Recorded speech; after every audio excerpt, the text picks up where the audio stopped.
In today's video, I'm going to teach you how to create a form in Monday.com. We'll walk through this step by step, making sure you have everything you need to start collecting information with ease.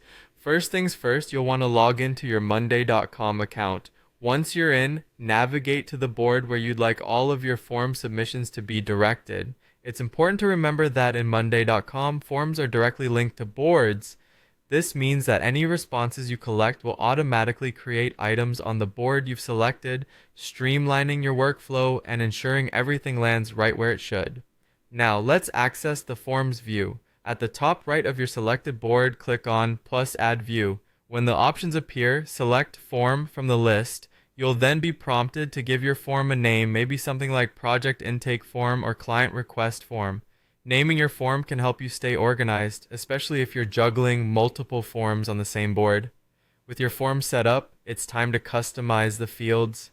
Each column in your board can be converted into a form field.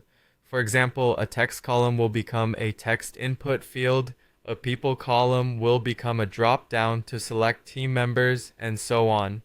This flexibility allows you to gather the precise information you need. Decide which fields to include by toggling their visibility in the form settings.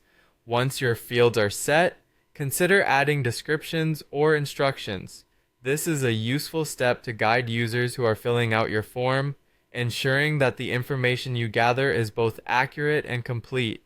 Clear guidance can make all the difference in preventing errors or misunderstandings. Next up is the layout customization. You can reorder fields by simply dragging them into your preferred sequence. If certain fields are particularly important, you can mark them as required. This ensures that vital details are never missed.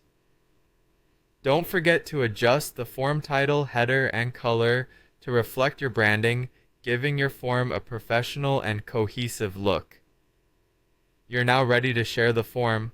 Copy the form link provided by Monday.com and distribute it to your internal teams, clients, or even external stakeholders via email, chat, or website embedding. If you wish, you can also embed the form directly onto your website using the embed code provided, making it even more accessible. Once your form is out there, sit back and watch as submissions come in. Each time someone submits, a new item is created automatically on your board. You'll notice that responses will populate your columns based on the form fields, allowing you to track, assign, and update them as you would any other item on Monday.com. Finally, take advantage of Monday.com's powerful automations to enhance how you manage responses. Set up notifications for team members upon submission, automatically assign submissions, or change statuses depending on the responses received. This automation will assist you in maintaining a smooth and efficient workflow, ensuring nothing falls through the cracks. And there you have it, a complete guide to creating a form in Monday.com. With these steps, you're on your way to efficiently collecting and managing information in no